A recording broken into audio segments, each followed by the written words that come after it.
Making your way through work Monday takes everything you got. Then Monday night rolls around and you realize there's a shot. You're only 10 points away. All those times when your team had no fight, they're just so gosh darn frail. Then your star quarterback let another deep ball sail, and your third round pick bet on his team. Then go check out our streets where everybody knows your game, and they listen to complaints.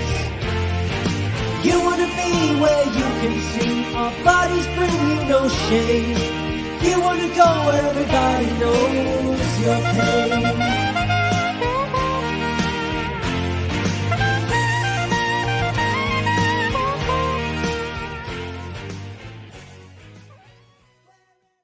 Welcome into another episode of Dad Bod Fantasy Squad. I am here with Robbie. Bobby, what's up, dude? How you doing, buddy? I'm doing good.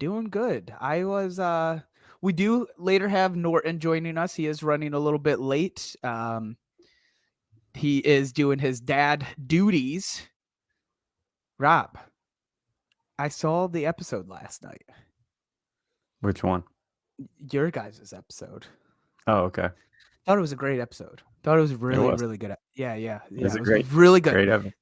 Great episode. Good talk. Lively. Yeah. Everything about it was great. And then I get to the end where it was just like Roast Fest 101 for me, being homeless.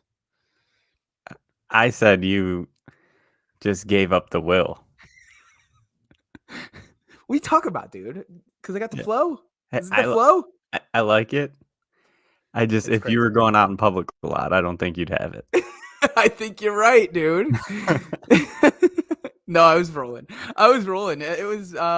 It was funny. It is a different life. And look, you're at the early beginning stages of it, buddy. No, I'm not. No, not your hair. Oh. Yes, the work from home life. And it's coming for you. You'll Maybe. see. We'll have this. Right. This is like one of those like wait till you turn 30 conversations. No, wait till you're home for a year and then I was growing out. I was trying to grow a beard, and then my girlfriend was like, "No, don't, just cut it off." I was like, "All right." I mean, yours is you're. It's funny because you're Italian. We're both Italian. Mm-hmm. You may even be genetically more Italian than me after doing one of those DNA tests and finding out that I wasn't near as Italian as I thought. Good amount. Just I always thought I was 50. I think it was like 35. So whatever that means, right? But you are not a hairy Italian, man. Your facial hair does not come in strong. No, I don't know if it's because it's strong in its parts, but it's like it stops right here. When normal Italians are like, "Yeah, I'll get hair on my eyeballs and my nose and right here." Well, we've talked about it. I'm 25 Sicilian, 25 like real Southern Italian. So. Are they just less hairy? Maybe. I guess. Speaking of, okay, I know we got it's kind of stalling for Norton to jump on, but whatever. Speaking of White Lotus, have you watched the new season? I finished it last night. It was freaking amazing. It was it was so much better than the first. So much better. A couple episodes. You didn't like the first that much, or you? No, just I loved saying it. This? I loved the first. Okay. I just thought the second one was unbelievable. Yes, for me, it took a couple episodes, and then I was like, oh, okay, this is getting good. And it was messy. Great. Yeah. Yeah, it was one of those shows like the whole premise was a murder, right? In the beginning. Yeah. And then along the way, you forget about it. Yeah, I mean, that's what they want. It was so good that you didn't even care about the main plot. And I know you're calling it a main plot. I don't know if I view it as a main plot. I just view it as I because they did this in season 1. I viewed it then as a kind of like what's the word? I don't know. Foretelling. I don't know. Foreshadow. Yeah, foreshadow. Yeah. That's kind of how it was great. It was great. Good. I mean, that dude's the Mike White guy who wrote it and produces the thing. He did the first one too. He's unbelievable. He's already the first one was done during COVID. Like full so was COVID. This one, I believe. Really? But probably not near as much. Fair, but he's already talking about the third one, and I can't wait, man. It's one of the best shows on TV. I really enjoy it as well. I am well, I'm not even going to say anything. Yeah, I don't even want to say what I was going to say next. Joining us now is Rob Norton. What's up, dude? We were talking White Lotus. If you haven't seen it, have you? I haven't yet, but everyone's raving about it. My wife and I know. I was going to say. Have you seen season 1 or no? What's that? Have you seen season 1 or no? No. I know. My my wife and I we're about getting ready to start it. The thing was, we just started 1899. Okay. So we're like 3 times. I've tried it 3 freaking times. Really? It was super weird so far. Like, we're 2 episodes in, and then I don't know if she's gonna want to. She seemed like she wasn't like too interested, so we might end up switching over. So I heard it's great. Like, I really have heard it's so good. It's just very slow to begin. Yeah, that's the same thing I've heard. So I'm like trying to keep going with it because I know if we switch over to White Lotus now, then it's over. We're not gonna switch back to that. It's hard to go back to TV shows after that. Yeah. So I mean, it's either we power through and we finish it up and then go to White Lotus, or we go to White Lotus and then I finish up 1899 afterwards by yourself. Yeah, that's what's gonna happen. It's one of those 2 things. You are in for a treat with White Lotus. It is great. Season 1 yeah. I know. I'm looking forward to it for sure. It's definitely like next on the list for us. Yeah. It's the Jennifer Coolidge blow up. This is why she's become relevant again. Is this show? I know. I don't know if you even know who that is. Yeah, by her name. Stifler's mom. Yeah. No. Also starred in like 2 Broke Girls. She started Legally Blonde. She was in a few things. Yeah, she was great in White Lotus too. That's where she's like completely revamped her career from that show. Dude, yeah, for sure. That's what I've heard. Like, obviously I haven't seen it, but she's definitely blown up again for sure. We're like one step away from being just a TV show talk here instead of podcast. Hey. Go ahead, Rob. I didn't mean to cut you off. No, I was just gonna keep going, but let's get back to go ahead. No. Add your point. I was not trying to take away from it. I wasn't trying. No, you're good. I wasn't even segueing. I was just saying, let's go. Say all the acting on the show is top notch. Good. Like everybody on that show kills. I was surprised at how many because Aubrey Plaza's on it, right? Too. Mm-hmm. Yeah, crushes it. That's like the main name. I would say it's close to the main. Yeah, like the main name. Other than that, like there are some people but I think the one dude who's like in the Divergent series. I think that's the guy. Yeah, he's like the main guy from what I saw. He was pretty good in there. Jennifer Coolidge is obviously a big name. No huge names, which is like besides Aubrey Plaza. And Christopher from Sopranos. Mm-hmm. But I don't even know his acting. Yeah, he's in it. But like I said, there's no like major actor, which is wild how good the acting is. Yeah. And even the first season was a little similar to that. I mean, they had what's the one girl's name? Help me out, boys. You guys know. Sweeney. Oh, yeah. Sydney Sweeney. Sydney Sweeney. That was before she was super big, though. It was like in the middle of it, right? Yeah, she already did Euphoria or maybe like 1 season. And then it was the dude from Scooby-Doo. I don't know. Shaggy was not in there. Shaggy from Scooby-Doo. Matthew Lillard? No. I don't remember seeing him in the cast, but he's not in there. He's talking. And then the lady from Friday Night Lights. I know you guys might know her. Yeah, name as well. She's kind of big. Strawberry blonde. Yeah. Like I can't remember her name, but yeah, I remember seeing her on the cast because we had just looked. Like I said, like last night we watched the 2nd episode of 1899, and my wife said to me, she's like, "Do you want to watch 1899 or you want to watch White Lotus?" And I'm like, she was done. I knew and I was like thinking to myself, I do want to watch White Lotus, but I'm like, if I go to White Lotus now, after 1 episode of 1899, it's over. Yeah. So like, but within the next week, we're going to be on White Lotus. I feel bad also because like part of the reason I've carried this conversation on, I haven't seen anybody pop in yet. So I was like, oh shit, there is a comment. Damn it. That's why I kept going. Dude. What's up, Albert? But I haven't seen anybody. So I was like, well, we got time. But if somebody's like re-listening, apologize. While Robbie gets proven wrong on his phone, that Shaggy is indeed not in the first season of White Lotus. We're gonna kick off with the Monday Night Football review. Norton, I know you had a busy day, so if you want to chow, do it to it. Me and Rob can bust this out however you want to roll, man. Completely your call. I'm good. I'm good. All right.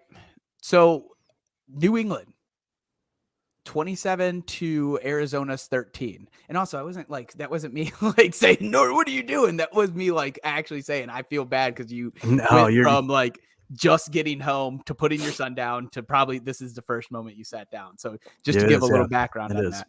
No, you're right. It's the dude from Daddy Daycare. Might be. New England swamped them. The score is actually a little bit better than what you would imagine. 27 to 13 for Arizona side of the ball. And I wrote these last night, and it looks like somebody took it out. I had likely ACL. Somebody erased the likely, which is hilarious. Yeah. Nice. Kyler did tear his ACL. So prayers up. Sad news. It looks like, we're probably going to see Kyler come in. I would guess, if an early guess, I would say he's going to start on the pup next season.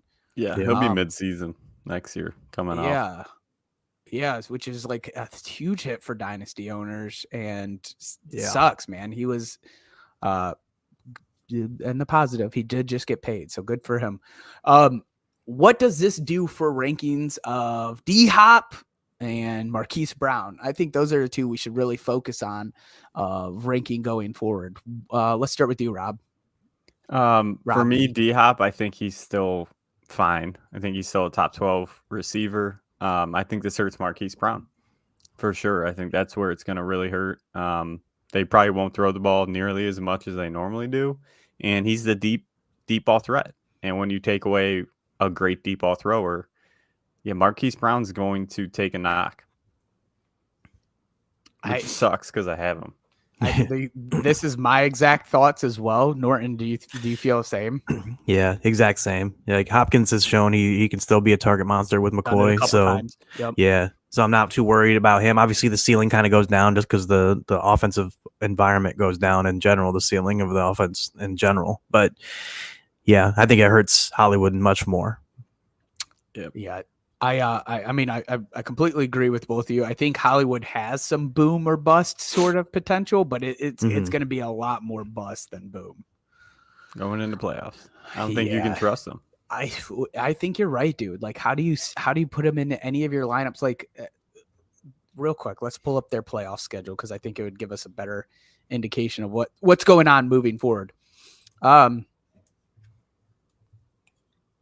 We got Denver, not a huge fan of that matchup. Tampa Bay, mid, and Atlanta, who's been pretty horrific to receivers. So maybe if you see some signs of life before that championship game, you consider it. But I would be looking for other options. And same. He was targeted 8 times yesterday for 33 yards, 4 receptions. I don't know how much of that was with Kyler.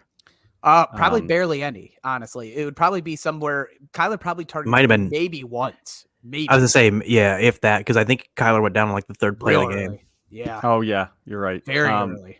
So 8 targets is good, but you see the 33 yards. It's like he's good when he gets that deep ball, down the field, take a 50-yarder to the house, and that's going to be far and few between.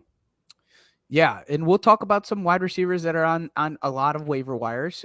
Maybe you could scoop them up and consider at least waiting a week before playing Hollywood Brown and sliding them in there. So New England side of things, Ramondre and Damian are hurt. So the question I have for you, because it's really hard to even trust any of the pass catchers on this team. We thought Hunter Henry would go off. He didn't do awful, but he didn't do great. So the real question on the Patriots side, if those two are out this week, are we in on any of the running backs? Kevin Harris, but I really like the Pierre Strong train, boys. Yeah, I prefer Strong too of them, but it's gonna be interesting to see. It's so tough too to like put in waivers tonight. Like Ramondre could be playing, Harris could be back.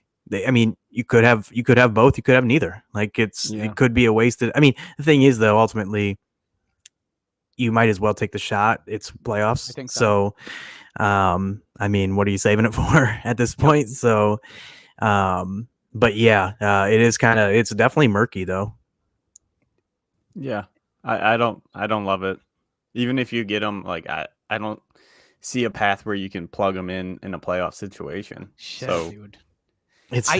See like this is another thing though, and like I heard you guys saying this quite a bit on the show last night. Like I don't know where bro. These injuries are adding up. Teams like myself got Jeff Wilson, Kenneth Walker. Like I'm getting down to I don't care if he's getting 12 touches, he's getting plugged in. Yeah. No, I mean it's fair. It's just a lot of those teams that are at that point probably aren't making the playoffs. We're in the playoffs. I'm just saying. I'm here. I made it. You're one of the few. I'm happy for you. Albert, thank you. Patriots got the Raiders this week. Let's go to the 3-week recent trend on where they land against running backs. Go ahead. Oh, they're right in the middle. 16th, 15th. So they're 15th. They're right in the middle. Overall in the year, though, they're probably better too, though. Right? That 15th, one is the worst against RBs, meaning they give up the most. They give up the most. 15 is the 15th. Yeah. This always confuses how to say this. So. I know it is tough. On the entire year, they're probably better than that. I'm assuming. I'd be interested. The run? Yeah, like they've let up more is what I'm saying. And like I know on the season they've let up like one of the most like targets and receptions at least. And I think Strong out of the two, I think Strong would be more of the pass catching, get more of like the long down and distance and stuff. So that's a plus there. Because the pass catching backs seem to do really, really well against them. So I definitely prefer him of the two. Like Rob said, though, like it's tough. But like, I mean, if you're in a situation where you do have Kenneth Walker, who knows if he plays this week, especially on Thursday, if you have Ramondre, if you have Jeff Wilson, like it's very possible you could have been using those guys throughout the year and actually balling out most of the year with if you had those three. Jeff Wilson, Ramondre, and Kenneth Walker, which is reasonable that you could have had those three. I have two. I have three of those in one league. Right, and those guys were two in another. Those guys have been basically balling on and off pretty much ETN. Since. Like I have ETN on a lot of those teams. Yeah, that too, and he's banged up, and he doesn't seem right now. So it's like, it's tough. I mean. We got to be open to these. Like we got to be open to the consideration that if we're projecting Pierre Strong to get 10 to 13 touches, that might be more of a viable option than a banged up Jeff Wilson, a banged up. I don't want to say Ramondre because it kind of contradicts. So a banged up Kenneth Walker. I'm scared against the San Francisco defense on a Thursday night.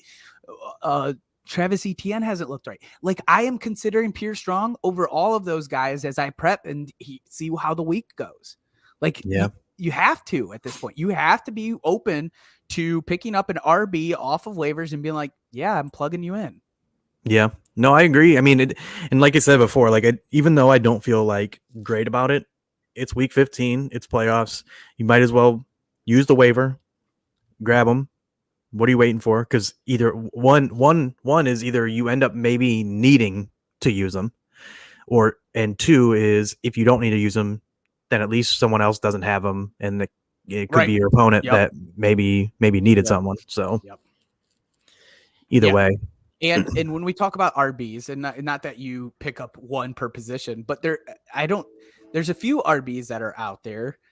Your list has more, but in a lot of competitive leagues, these guys aren't going to fall out on there. Not the guys on your list, but there is leagues that like Pierre Strong will be there, but guys like another one on your list, Zonovan Knight, likely in a competitive league, small chance that he's there in a 10. Exactly. More chance in a 10, obviously. So let's actually start popping into there. Let's get to these waiver wires. So for QBs, we had Mike White 20%. You had your list here. Mike White 20% versus Detroit. possibly not the starter this week. A lot of mess are going around. Have you guys heard anything about his ribs outside of going to the hospital after? Yeah, I read today that he said he's good to go. It was just precaution that they went to the hospital afterwards to make sure he was good to fly and good to whatever. He sounds like he's good to go and that he was practicing or something, like on a limited fashion. So it seems like he should be able to go this week. Good. Russell Wilson 47% versus Arizona. Ryan Tannehill 33% at the Chargers. Andy Dalton 7% versus Atlanta, and then others to check for T-Law, who's been heating up 71%. And there's leagues where he could be available. Goff 68. He has Goff 68% at New York Jets. So Norton, let's kick off with you. Who's your favorite on this list? If you needed a quarterback, who are you attacking for? Like that's out there. If Lawrence is available, he would be my favorite of the group. I mean, he's been destroying 6 out of the last 8. He's been really good. Yeah, I think this past week he might have been number one. Yeah. I was gonna say I thought so. I knew he was at least on the main slate because I was doing the recap article for the Millie Maker and all that kind of stuff, and I knew he was on the main slate. I wasn't sure if he was on the overall, but yeah, he's been killing it. They've been throwing a lot more, especially with ETN banged up a little bit. Ingram's playing well. Zay Jones is playing well. Obviously Christian Kirk been playing pretty well all season, so he would be my favorite. Out of the guys that are kind of more readily available, it's probably Mike White, honestly. I mean, Detroit, they've become basically like an extreme pass funnel. Them and the Titans. We talked about the Titans, I think, last week, and both of those teams, I mean, Titans more so than the Lions, have been shutting down the run. The Titans obviously stopping the run like crazy, but the Lions have been actually stopping the run a lot since like week 6. I'm loving that you're saying this right now because this is like the stuff that I've just been digging in all week.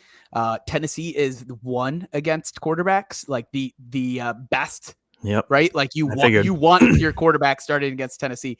Detroit is the 4th. How do I say that? 4th worst against 4th QBs? worst against QBs. Yeah. That's and then for running backs, flip it over. Detroit is the 2nd best against RBs, meaning they are shutting down the run, and Tennessee is the 4th best. So you're spot on in the past 3 weeks. And so they really like, and we saw last week. Last week it was like a perfect example. Even Dalvin Cook had like 20 some rushing yards or something, and Kirk Cousins threw for like 450 yards. And it was like, I mean, the only thing I would love more is if they were in Detroit in the dome. So it was like helps out with weather purposes. But yeah, Mike White would probably be my top one in that situation because Mike White's thrown at least like 40 some passes the past 2 weeks in a row. And the week before that, he didn't throw quite as many, but he still had his best game at like 27 fantasy points or something like that. So he's been good since taking over. And if he does get to throw a lot of passes against those Lions secondary, I like his chances of having a good game. Love it. Robbie, did you have any to add on QBs? Any thoughts on either of those guys or a different guy? I think you pegged it.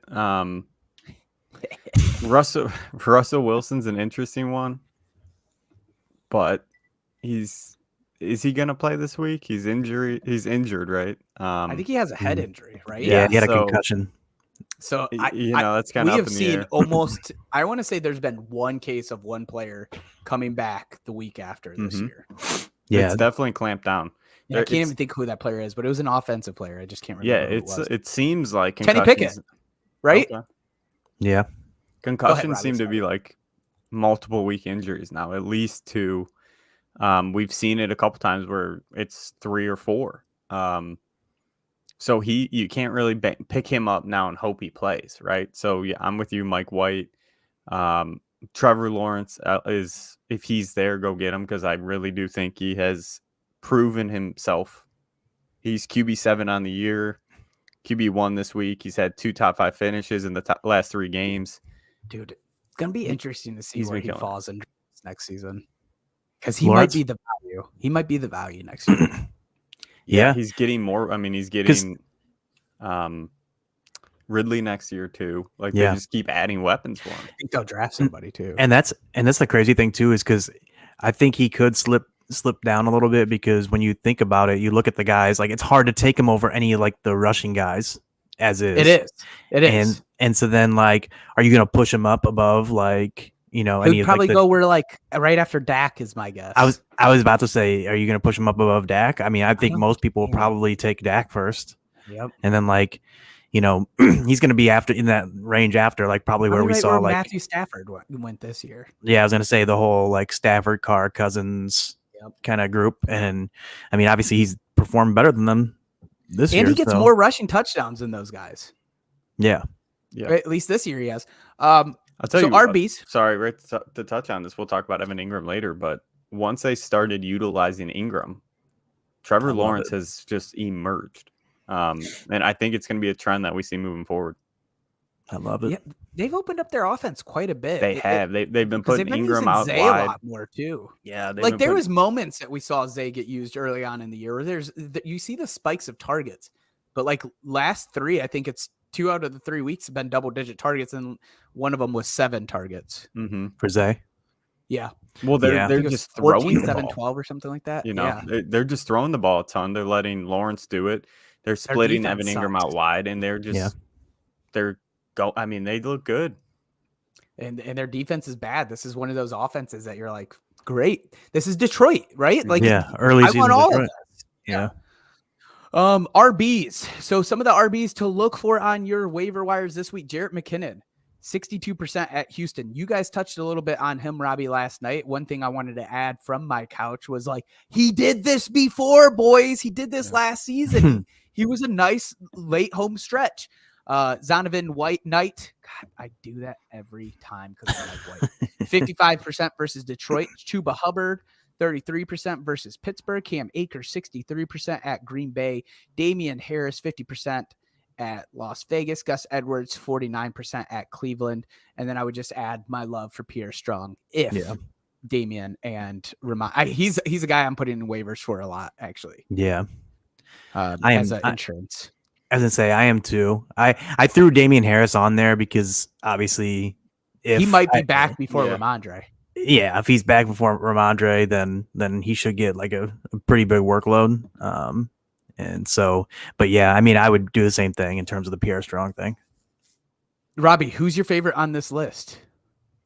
Zonovan. If you can go get him, I'd go pick him up. Bam! He's had 3 games, I think, over 15 points. I'm not scared about Carter. I think they truly want to see what they have with Zonovan moving forward into the future. So I think they're going to keep giving him the ball. What's your little rankings on Green Bay? They were surprising. What do you need against running back in this situation? In running back, they're the 4th worst against RB. See, that's not surprising to me. They've been getting torched. I was going to say they've been getting torched. I think they've been getting torched from QB perspective too. Yeah, they're second versus the QBs. Yeah, their defense has been so bad. If you can get Cam Akers, I think he's not going to put. We've talked about it last week. He's not going to put up 20 points, but where the situation is with injuries and all that sort of stuff, I think he's a solid RB2 moving forward. At least this week. When he comes up against stiffer competition, I think it's tough. But I think this week they're going to run the ball a ton against Green Bay. Yeah. It's going to be an interesting game. Go ahead, Norton. I was going to say we saw the Eagles.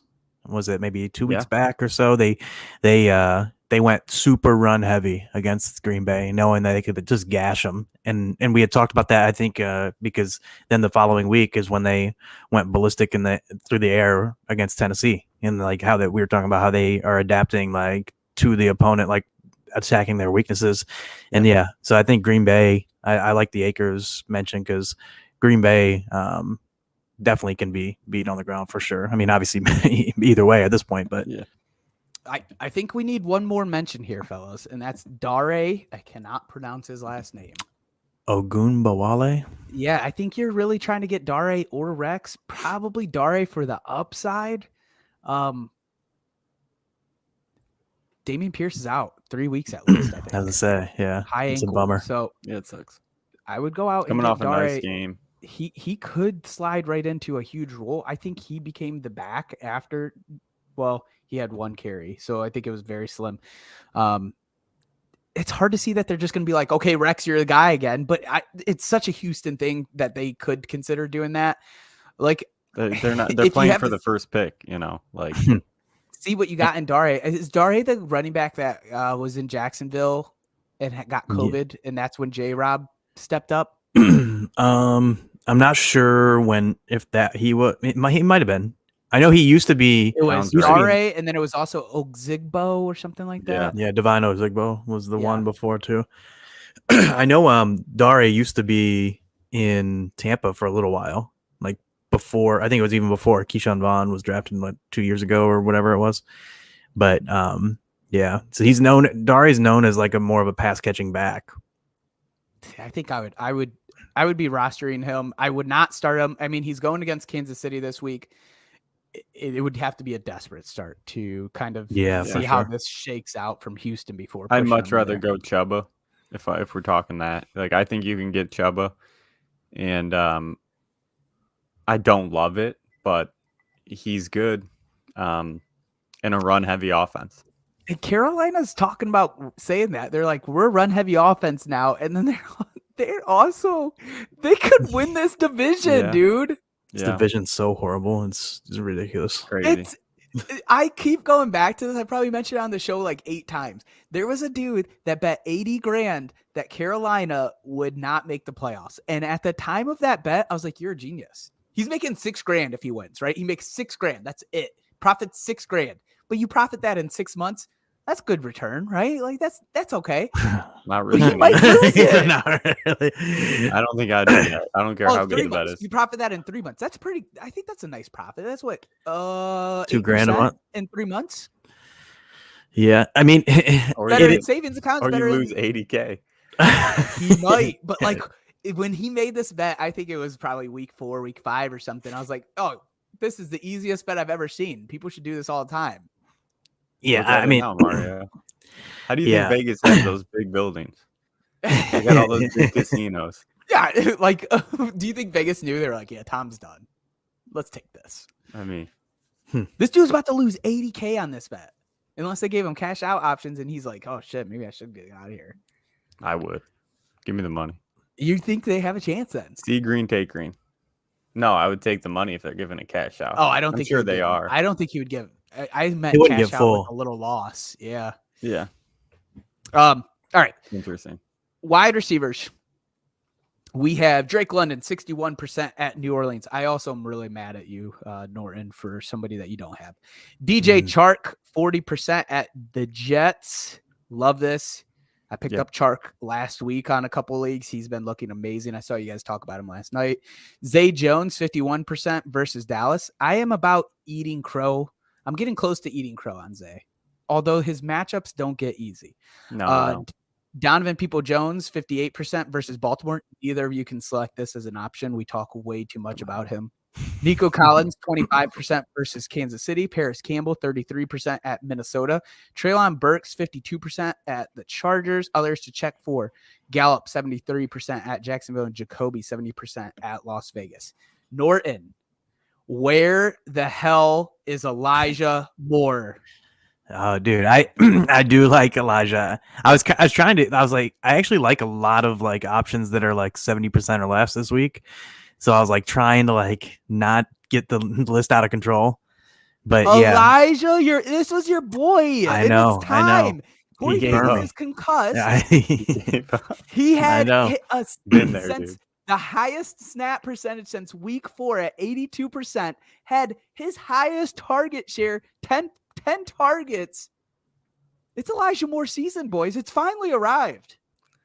I wouldn't get my hopes I'm hoping. I just he's going against Detroit. I know, and I do love it. I will say, like, I do love it, and I honestly, in some leagues, there's the chance that I might be putting in some waivers for him, possibly. Yeah. He might it's a great DFS play. It's 35 or 3,600. Yeah, I got him in. Maybe in all of my freaking lineups, and I'll go down sinking if he comes out with 2 for 20. I currently have him in my cash build. Obviously, you can tweak it throughout the week, but like he's pretty locked in there pretty good. Dude, that price is so juicy. It's just like Garrett Wilson was 2 weeks back. Remember we talked about that, Norton? Yeah. It was 4,600. Yeah, Just juicy. It was this week they switched over. I'm pretty sure to White. It was the week they switched over. Yeah, and then like he was still 46. I was like, oh yeah, that's. But I actually have always these ones like DJ Chark. DJ Chark this week was 4,600. I think. I actually have Garrett Wilson in my lineup too. He's gotten expensive, dude. He's shot up, dude. Even 6K though, I probably gonna have him close to top 10 wide receiver, top 12. That's a good lineup. I mean, like the double down: Garrett Wilson, Elijah Moore, Mike White. Ooh, I have all three right now. What could go wrong? What could go wrong? Yeah, it's a lot of faith in the Jets, boys. I know, God. It's not where you want to be. It's but that's Mike White, the legend. That's true. Mike White is this year's Gardner, dude. Cody loves Gardner. Mudcat Cody loves Gardner. Mike White, right here, dude. Right here. Yeah, you should. I don't want to say what I traded. You're the Mike White boy. I gotta say, I love Mike White too. I'm all in, dude. I love him. I'm like every time watching him get those. I'm not a Jets fan. Watching him get just blasted by Buffalo, I'm like, no, this is your chance. Don't go down. And it happened twice, dude. I got scared. Yeah. Did you see Michael Carter's interview after? No. After dude, you gotta. They asked him about him, and he's like, dude, Mike White, dude's a fucking soldier. He's a soldier. And they love this dude. Love him. They love him, dude. How does Salah go away from him at all for the rest of the season? I really don't know. You can, unless he gets hurt. He has to get or get hurt. Like that's the only way at this point. I mean, he's honestly played. He's played good too. Like it's been tough defenses. Yeah, I love him. I love it. I hope. And plus, I just love the fact that he's enabled Garrett Wilson to be a baller. Because I love Garrett Wilson so much. Who's next? Guess who is your DFS play? It's Elijah Moore. He should be on this list. Look for Elijah Moore in your guys' wide receivers. All right, Norton, give me your favorite one. Sorry, I got us to win. But I am saying Elijah Moore is my favorite. Go ahead. No, that's fair. That's fair. Elijah's your favorite on the whole thing?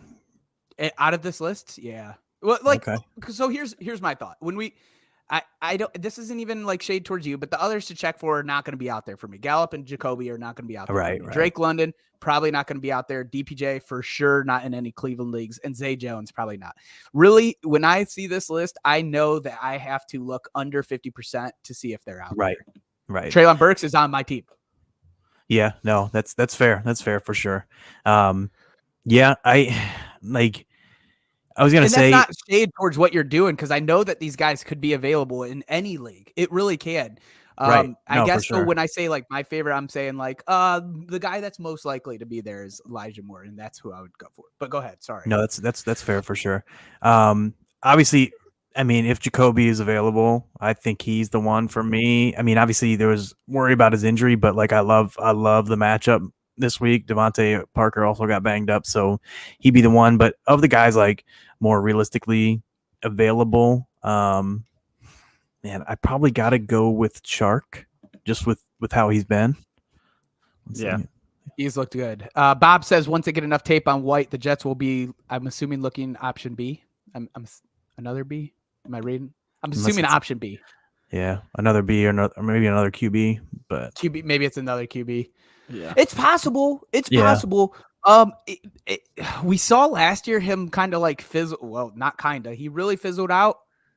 But man, dude, he brings something that Zach Wilson doesn't. That's for sure. And like I know that might piss off some Jets fans. I just never seen even Wilson looking half as competent as Mike White. Go ahead back on DJ Chark, Norton. Sorry. Yeah, I was gonna say DJ Chark. Obviously, it's tougher matchup against the Jets. Jets have been pretty good defense all around. Sauce has been awesome. So if Sauce does end up on him, which it's possible because I don't think Sauce really travels to the slot too much, and that's where Amon-Ra plays a lot. So it's possible that makes me like a little bit worried. But Chark has had some splash plays past 2 weeks. I think he's gotten like 15 and 21 points or something in that range the past 2 weeks now. He's getting targeted pretty heavily. I think he has like 5+ or 7+ targets in the past 3 games. So yeah, Chark's been playing really well. The Lions offense just in general is getting healthier, playing really well. And so Chark would probably be the one of the guys that are kind of under 50%. Yeah, he's got 6 targets 2 weeks ago, 7 targets this week, 5 receptions, 6 receptions, almost 100 yards in each game. Yeah. And then 90 plus in each. Yeah. Yeah. So the Jets have allowed the 3rd fewest points to a receiver in the past 3 weeks. So that would be the concern. They probably have been near there all season, truthfully. Where's Baltimore at? Baltimore, I think, is second to last. No, I think that's Pittsburgh. Baltimore is ranked 19th. Okay. So I flip that. Damn it, dude. 19th 19th best or worst? one is Minnesota and 2 is Detroit. Baltimore's 19. Okay, not as bad as Minnesota I thought. gives a shit ton. Baltimore has not been the past 3 weeks at 19. Not as bad as I thought. Yeah, DPJ still for me. If you can get him, go get him. I think he's just a stud. Other than that, DJ Shark's tough for me this week. I think it's going to be a tough, grinded out kind of game. I don't see a lot of points going in that game. Treylon Burks is very interesting to me this week. I think he can have a really nice week against the Chargers. Yeah, he's in consideration for starting in my lineup as well, dude. I'm telling you, I'm dealing with a lot of injuries. Don't know what T. Higgins is doing. Yeah, like we're getting into it. Like these guys are there is going to be a ton of plug and plays, and I'm going to be using a ton of them. And I can't be the only one. Like I can't be the only T owner. I can't be the only Jeff Wilson owner. Like the only Kenneth Walker owner. Like there's a ton. So I like the Treylon Burks play. I was gonna say if I knew that Nico was playing, I'd be really, really intrigued by him. Against just Kansas City for sure. Yeah, I was gonna say because the Kansas City matchup, like Kansas City's letting up a ton of points, a ton of passing. Yeah, so Dame. Yeah, I was gonna say Dame's hurt. Cook's probably isn't gonna play. I mean, so Nico has been getting a ton of targets. I think he had like 10 the week before. I think he scored near 10 plus fantasy points for like 4 straight weeks. He had 10 targets, 7 targets, 9 targets, 10 targets. He had 15 points, 10, and 12. So like he had at least 5 or at least 7 targets in 4 straight games, at least 5 receptions in 3 of those 4 games, touchdown in 2 of them. Yeah. So like I would like him because I think he would just get heavily targeted in a game that could be really out of hand. I mean, although obviously we thought that was going to get really out of hand against Dallas too. And weird. It was definitely weird, but that's the thing. I even like, go to Kyle Allen. Like Davis Mills is definitely better. He's not their future. Right, for sure. But he's definitely more serviceable than Kyle Allen. Absolutely. And dude, we just saw Chris Moore had a monster game. I was gonna say, like if Nico and Brandon Cooks are out, do you go? Is there an option where you're like, yeah, let me just slide Chris Moore into my starting lineup?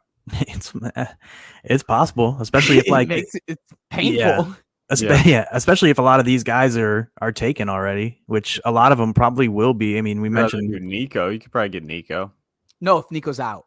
Oh, if Nico's out. Yeah. I don't know. I would just stay away. Honestly. He had a good week. Chris Moore was like 12 for like 120 or something like that. I was going to say he had a ton of targets, a ton of yards. 14 targets, I think. I'll pull it up. Just to give you a little bit, because I mean, we're going to use this thing into the ground. Kansas City allowing the 18th most points to wide receiver over the past 3 weeks, but interesting, 3rd most to the QB. So it's probably maybe a tight end got him in that range. Tight end got him in 2 in the past 3 games. Judy killed him. Judy killed him. 11 targets, 10 receptions, 124 yards last week out. Wide receiver 6 on the week. Wow. Okay. He may be a plug and play, but that was a good matchup as well. So is this. Then let's do it, boys. Chris Moore if Nico and Brandon Cooks are out. So go into the tight end position unless you guys had anything more to add on the wide receiver. Nope. No. Cool. Tight end position, we got Greg Dulcich, who is a regular on this list because the percentage stays low, 62% versus Arizona. I love that matchup. Evan Ingram, Robbie's guy, 56% versus Dallas. Really, Coop's guy, from the get-go. That is big on Coop here. energy. He said, I saw a tweet he posted. I doubt he's watching. I saw a tweet he posted. He's like, I'm thinking about just signing off and walking into the sunset on this one, boys. Dude, I absolutely love it too, so much, because all off season I kept saying like Coop was dead on, dude. Literally in my best ball underdog exposures, Evan Ingram, number one for me, number one player overall at any position. Like, he was so cheap, it was unreal. Cooper the only two, dude. It was, I just couldn't believe it. I drafted him in Scott Fishbowl, even though I already had 3 tight ends. Like, I loved him so much. Like, I didn't understand why he was just being I think we were trying to get him. Probably. You snagged him. I was like, I just didn't understand why he was going so cheap when the dude was still getting like tons of targets every year. He was really athletic. He got paid, and he was going to a team that with an ambiguous like wide receiver room. So like, he had a realistic shot of being heavily involved, and all the tight ends like going around him didn't. Like, people were drafting like guys like even Jonnu Smith, Hunter Henry, like Mike Gesicki, like all these guys. I didn't get that. I didn't get that love. The Patriots tight end love. Yeah, and I didn't get the Gesicki love either, considering like you add Tyreek Hill, like, and it's just like crazy. To your point, I think it was a Vegas game. He got hurt his back, which was week 9. Sorry, came out. He was able to play the next game. He sat the rest of that game, was able to play the next game against Kansas City, and then went on a bye. Then played Baltimore. So like, the thing that fantasy players especially, don't take into consideration is this back could have been bothering him for this whole time. Yeah. Like, because the dude was tight end 7, tight end 16, tight end 9, tight end 4, heating up, gets hurt in week 9, tight end 38, tight end 26, bye, tight end 51. Come week 13, tight end 4. Last week, obviously the blow up, tight end 1. So like, dude, people don't realize these guys play with injuries, not to mention he was off to a slow start because he was getting used to a new team. Yeah, dude. That's why I'm so cautious. Like, I tell you guys all the time, dude, I'm so cautious when it comes to injuries, players returning from injury. Like, dude, you'll be wrong occasionally. Like, for example, like Jamar Chase coming back and has been just straight awesome since he come back. Like, I had told people, I'm like, dude, I'm selling Chase pretty much. Like, I'm not, because like I was out on him last week. It was my worst call of the week. It's always when I want to get too cute, dude. But like, that's the thing, is like, guys coming back from injury, like, it's so much better to be cautious, because most of them will tell you, like Austin Eckler straight up said it on podcasts where he's like, dude, I have a issue going on with my leg and my shoulder and my wrist and everything else. And then Matt Harmon was like, you don't have anything listed. You're not even listed as like questionable or probable or any kind of thing on the injury report. He's like, yeah, I know. He's like, but that's what I'm dealing with right now. And that's the thing, is like, these guys, they just go through it. And it affects them, even if it affects them like in explosiveness. Like, if they can't make a cut a certain way, like that could be a timing of like a half a second off. And like, we see just all little the time. things. Yeah, like keep this shit in mind. Like, I've been kind of downplaying Travis Etienne for the past 2 weeks. He's been on my bench list 2 weeks ago, this week. Also, he was playing bad rush defenses. But the thing is, he was coming off that foot sprain that they were obviously too cautious about putting him back into a game. That means he is therefore like, he's going to be a little banged up. Kenneth Walker, if he's back this week, who feels comfortable starting him against San Francisco in their first round of playoffs? It is such a risky move that, like, I think you have to bench him. Like, I guess it's not have to, like, right? It's not have to. You should probably. It's right off that injury, man. Like, the timing's off. Like you were just saying, the timing's off. They're out of position. They're still dealing with it. And like, if you see this shit, man, I'm cussing too much. If you see something like this where a player gets hurt and it's something small, they're back later in the game. Put it away in the back of your head. Like, this could mess with them for 3 weeks. Yeah, for sure. And like I feel like a lot of people who like have played sports or play sports and things like that, they kind of like understand it a little bit more. Like because it like you know, like when you're dealing with injury and it's like you're good enough to play, but like when you're out there, you maybe not be able to give your full like explosiveness or your full go. Like you can't rotate a certain way, you can't push off your leg a certain way. Like you're still trying to tough it out and do as best as you can, but like, it's not going to be the same thing as what you were doing when you're fully healthy. Don't feel great about starting T. Don't feel good about that if he's in. Like, it's hard. Certain guys, it's hard to pitch, but it's. I was thinking about T today because, like, I mean, I had told you guys with my calf injury, like last week of basketball, and so like tonight I went and played. First game, I felt it grab. But like, then I was like, dude, if it's not as bad as last week. I could feel it, but I was like hobbling the whole night. Like I was like, I couldn't do like what I normally did. And I just kept thinking the whole time about T Higgins and how much like shit my head I was giving him for like, and I was like, dude, but I was like, that's the thing is though, is like, when you go in there, you might feel fine, and then all of a sudden you just make that one move, and those soft tissue injuries, they just grab, and you're like, you can't get it going. Like you just can't get it going the rest of the day. I just hate the Bengals or Zach Taylor. Like I hate it too. To me, it's nothing with T. Like if you're hurt, you're hurt. It is what it is. I hate that sneaky, like they say it happened in pregame warmups, but like also, where was the word about that? There was no word about that. Right. And then why? And then why put him out there? Like in the beginning, just enact. Like you don't. I don't know. I thought you can make a player inactive in pregame, but maybe I'm wrong. Maybe there's a certain time. I thought you could too, but maybe not. Who else is on this list? Is Tyler Conklin 26% versus Detroit and Chig Okonkwo. Did I get it? Yeah, I think it's actually and I think his name is like longer than Chig too. I think it's Chigosium. Nice. He's looked great. He goes against the Chargers, who I think is deceptive against the tight ends. I don't think they've been near as bad as people talk about. If you're curious of what they've been against tight ends the past 3 weeks, got that handy. They are the best against tight ends the past 3 weeks at 32. Chargers? Yes, meaning they're allowing the least amount of points to the tight end position. They have given up on average 0.7 receptions over 3 games. Yeah, when Derwin James plays, he shuts down tight ends. And I think he was even out a couple of these games. He was out one for sure. There's somebody on Twitter really like roasted whoever was like, Foster Moreau is a great play against the Chargers. They're allowing so-and-so against tight ends.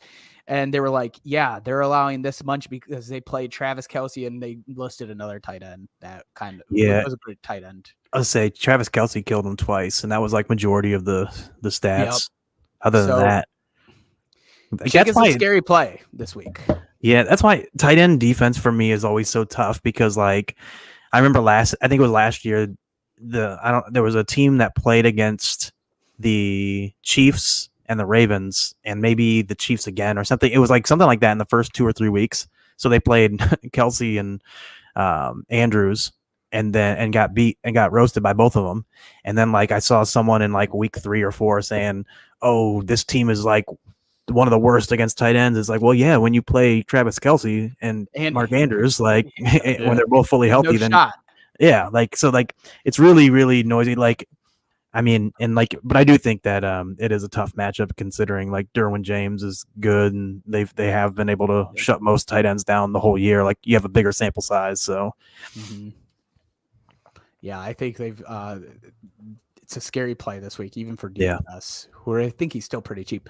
Boys, you want to do some Dynasty talk? We don't got too much time left here, but we can definitely get a couple questions in if you guys are down.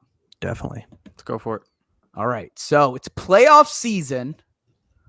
And say like we're looking at leagues with shorter benches, right? We have a Dynasty league that we're in, Robbie, that's pretty short bench because it's 14 team.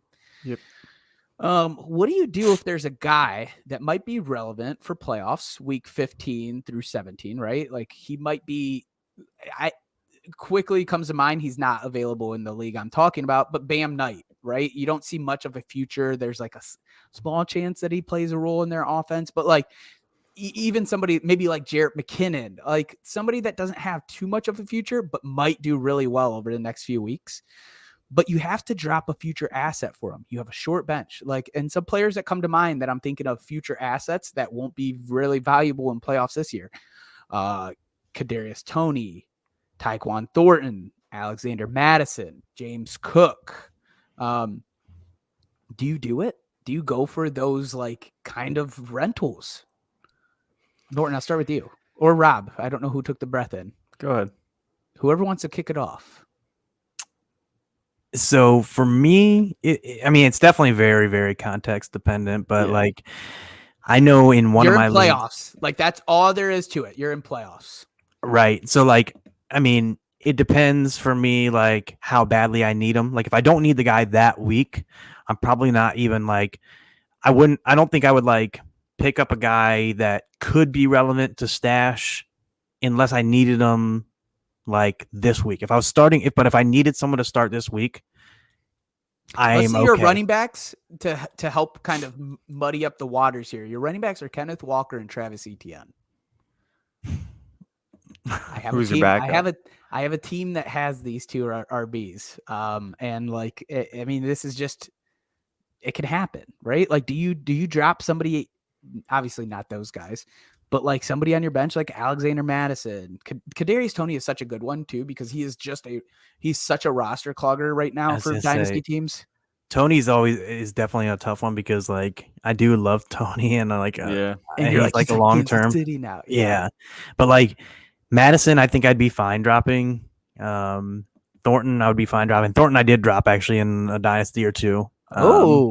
At points, like it was earlier in the season, but like I wouldn't have a problem dropping him. I don't love him long term anyway. So I think he's fine, but like I don't ever see him being like a great player necessarily. I think he'll have flash weeks here and there, but like I think his like upside to me would be like DJ Chark, what we see right now, like just a few weeks of awesomeness. I don't think he'll ever like sustain, but so like Tony would be Huffer. What's that? Nothing. Go ahead.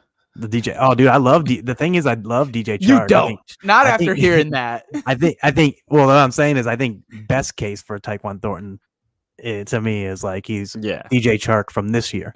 Like when's the last relevant Patriots wide receiver? Yeah, it's like tough. Really good wide receiver. Randy Moss. That they've drafted. Julian Edelman, I guess. Yeah. And plus, I'm not a huge Mac Jones guy, so yeah. Who is it that is a huge Mac Jones guy? Alex. Okay, that's what I thought. I couldn't remember if Plus, it was who's Alex calling the plays? Who's even calling the plays? Who knows? Matt Patricia. It's not good. It's not good. Exactly. But no, yeah. It's definitely like Rob said. I just want you guys to think about those guys in the realm of things, though, and maybe not so much. You could take it individual as well. I just kind of that like so kind of go ahead. I'm cutting you off. My bad. No, you're fine. I for me, it's all a matter of do I need to start him this week specifically? Like if I really need him this week, then I'll do it. But if I don't need them this week, and like say I'm thinking like, would I pick them up, thinking that it's a possibility I could start them next week, whether it's a good matchup next week or it's a situation where I'm just playing to get a little bit more depth in case one of my guys go down for next week. I'd rather just hold off and wait to see if that happens and then do it. Like I have to be in a point where I'm desperate, like needing a guy to start. Yeah. That's how I feel about it. Robbie, you feel differently? You feel the same? It's the same. It'd be like, it would have to be a clear cut upgrade from who I would play. Yeah. You know what I mean? Like, yeah, it wouldn't, if there's even if it's close for me, like Bam Knight, and then my backup is similar to that, like I still wouldn't pull that trigger.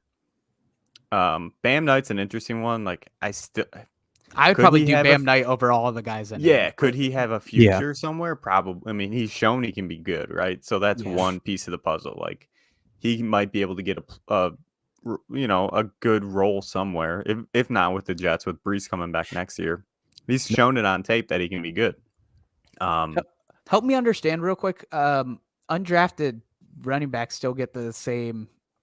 Is it a different contract than a rookie contract? Yeah, it's shorter, I think. Yeah, I don't know Is how it? many years it is. It's probably I'll double 2 check. years. Keep going. I'm sorry. Yeah, that's what I'm saying. It would just have to be a clear-cut upgrade to a team that has the potential to move on. Yeah. Hey, I was going to ask you guys what you think. Because, like, for example, like, I have a league. It's a 2-year. It is 2? Okay. Mm-hmm. I have a league where, like, I'm loaded at running back.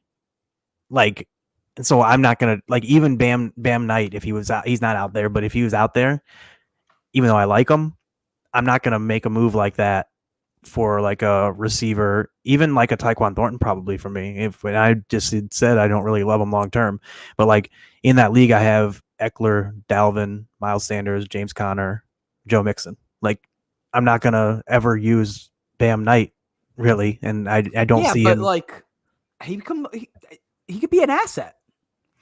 Yeah. But my thing is like, what is he going to be an asset for me for? Like, is he going to, I would have to pick him up and trade him like right now. Maybe, but like Breece Hall might be out for the first few weeks. Yeah, maybe. I just don't see anyone after the season's over trading for Bam Knight with the whole offseason like Breece coming back. Of Breece hype. Like whoa. You ain't in the league with me then. No. But that's the thing is like, you could, if you did it like that, if you were like loaded and you were like like if you were really active as a trader and like felt really confident about getting an asset, then sure, you could probably pick them up, try to like push them to someone like this week who needs a running back, and then maybe get just a pick, and then maybe even pick back up the guy you dropped if you really want to do something like that. It's possible, but I mean, if you're not as active as a trader, I mean, I wouldn't advise doing that.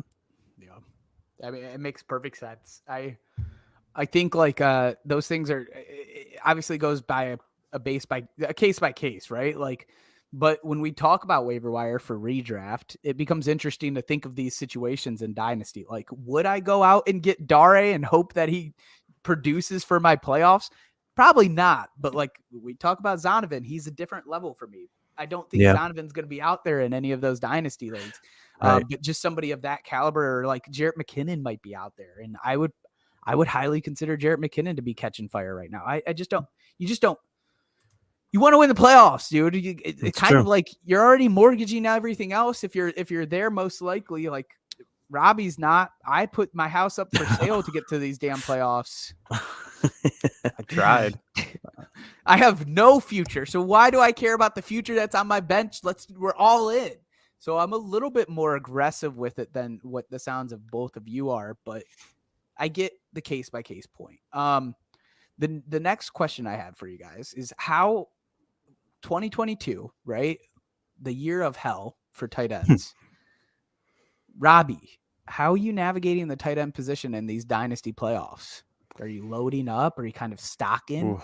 Are you picking up the 3 tight ends on your roster? Make sure you can play the matchups. Like, what are we doing? It depends on who you got, I would say, and who's available. Because a lot of dynasty leagues are trending towards like the tight end premium way. Yeah. Right. So a lot of tight ends are picked up. Most teams carry 2 tight ends. If not 3, some teams like you have 5 or 6, Mario.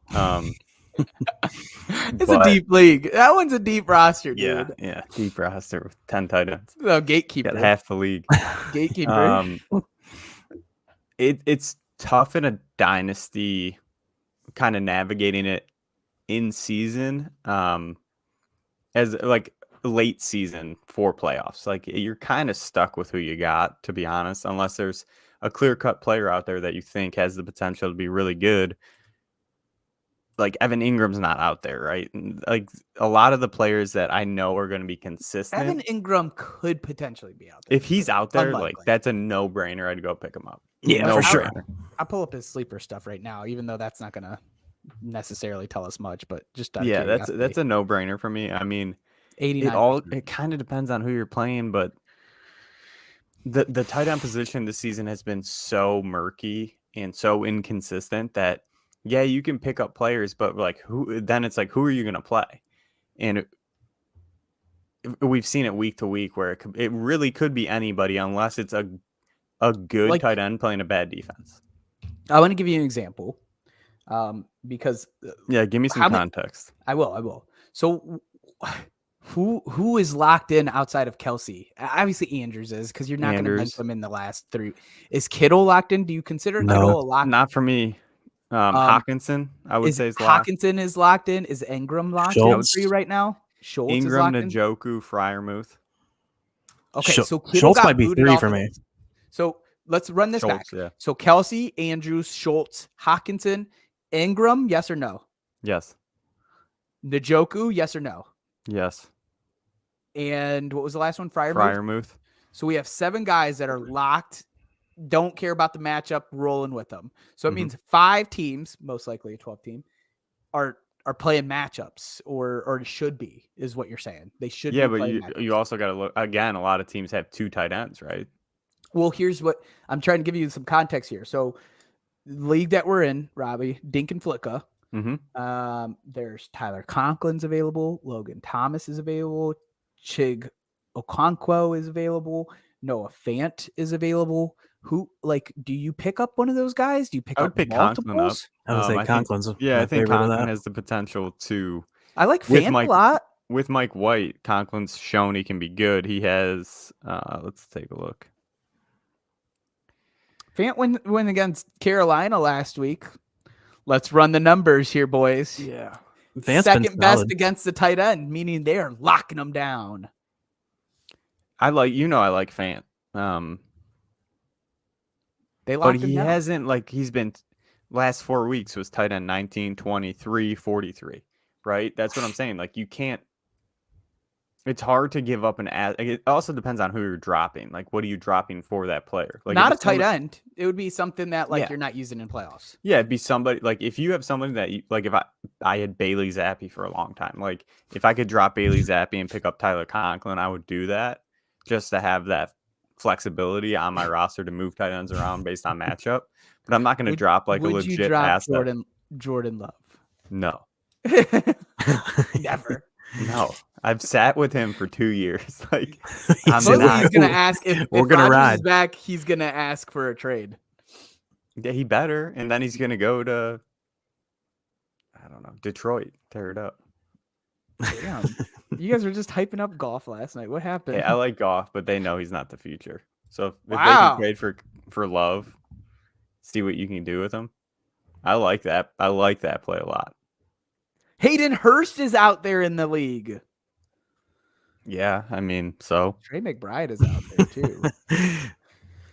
Well, I'm just saying, all these players you're naming is all right, cool. But they could give me 2 points this week. All these players, they could give me 2 points. Well, that's what I'm saying. So, if you're not one of those 7, are you streaming? Are you streaming matchups? Are we looking? Are we looking for the matchups against Tennessee, Jacksonville, Atlanta, the Giants, Cincinnati? Yeah, you are, of course. But are you willing to give up a future asset for a maybe? I'm willing. I told you the house is mortgaged.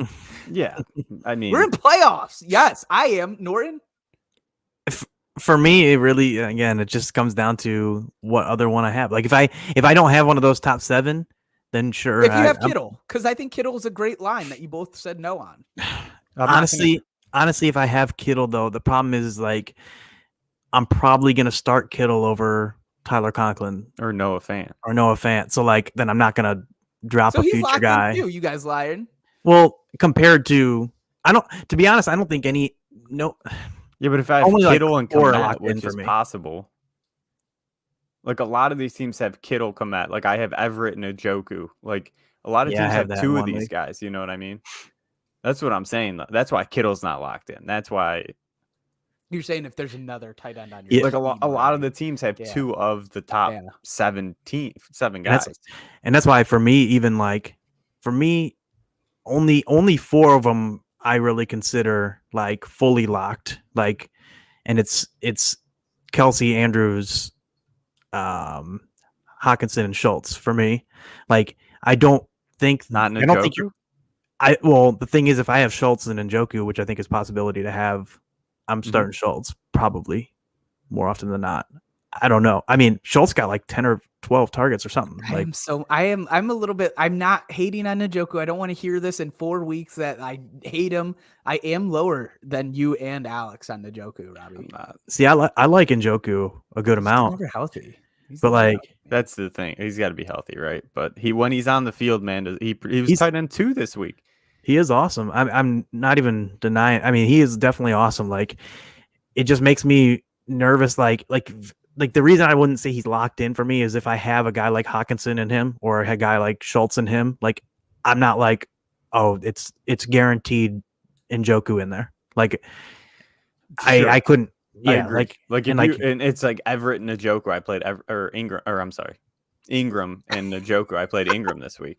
Yeah, same. I had both of those, and I played Ingram over Njoku. So like, that's and it's realistic that you could have those guys because a lot of those guys are late round guys. So you might have 2 of those guys. Mm-hmm. Yeah. So Ingram can be on any team. He could be on the Kelsey team. Yeah, I'm sure he was. It could be Ingram, Njoku, and Kelsey. Honestly, you had Njoku and Kelsey, correct, Robbie? I do in 1 league, yes. And I did drop Ingram early in the season, and I hate it. Yeah, I am the tight end gatekeeper, and I dropped him. I got that, and then I have a team with Njoku and Ingram. But that's where it's weird, right? Like if you have 2 of the top 8 guys, right, then you're playing matchup base if it's not Kelsey or Andrews, right? I think you guys are sleeping on Kittle as well. I know this is away from Dynasty talk, but I'm ready for him. He's coming. No Debo. I hope. It's time. He's had ran one like 97. Top 12 finish in the last 5 weeks. Norton, did you see the stat on Twitter today? And I'm sorry I don't have the person to tweet it right now. 97% routes. Oh, really? On dropbacks. It was the highest in the week. How many dropbacks were there? It's pretty huge. Like 18. That's pretty huge that he did that because he is one of the highest blocking. And Debo kind of went down fast, didn't he? Wasn't it early? Yeah, he went down fairly early with and he was still tight end 15. I get it, but times are shifting. All right. Yeah, I mean, and that's the thing is like I love Kittle because like he's one of the best Kittle fan efficiency guys. Like Kittle and Goddard are the 2 guys for me where they're like 22 dropbacks. Yeah, where they're both super efficient, but you worry about like volume.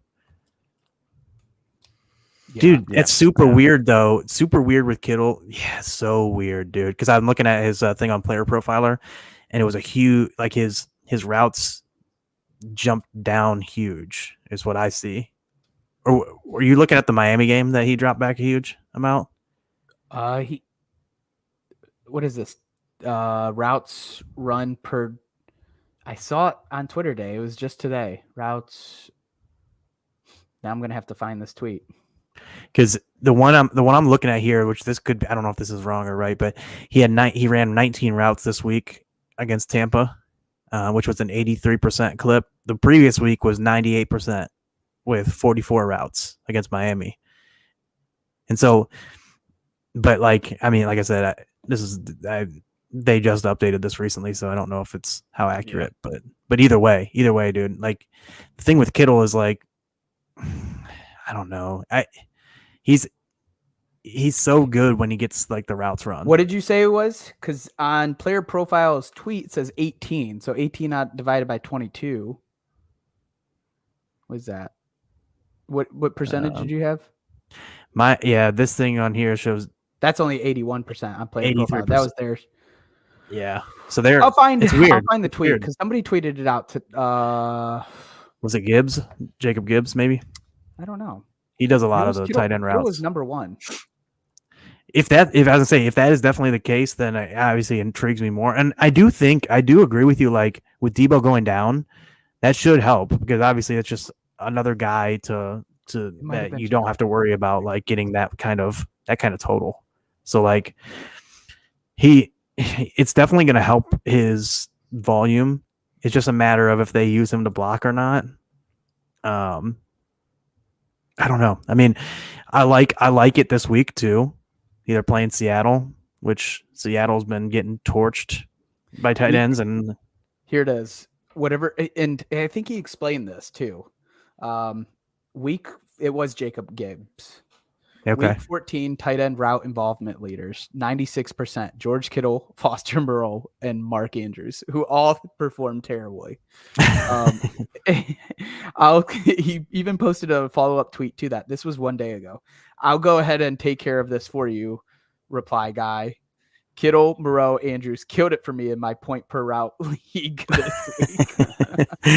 Dude, they always joke around about that because Gibbs is always putting out stuff out with a tight end involvement each week, and then like the other ones that always do are Dwayne McFarland and Ian Hartitz, and they always talk about it. They're the same thing. They like killed it in the point per route run league. He said this is percentage of total team dropbacks that the tight end ran a route on. So interesting. That clearly is different than what player profile has. I don't know where you go with that because player profile is around 81%, I think. Right. And really the thing that's crazy about it is like it's really only like the difference between like two routes. But really? it does slide him down. It is probably only like two routes. It does slide him down though to like it would put him at this list 1, 2, 3, 4, 5, 6, 7, 8. It would put him at 9th compared to first. And that's the thing with really matter, but it's good sign if you're first. Yeah, and honestly, to be honest, I mean, it's so hard to bench Kittle because you know how good he is. Like, and you know, like, especially now with Debo out, they're playing Seattle. Like, you don't want that 40-point game to just smack you in the face. Yeah, like that's the thing. Honestly, it would be very hard for me to bench him this week unless I had a top 2 to 4 option. Like he might end up being a top 5 option for me this week, even though I've been down on him recently, but like he might rank top 5 this week. Yeah. We're on the Kittle train, Robbie. Join us.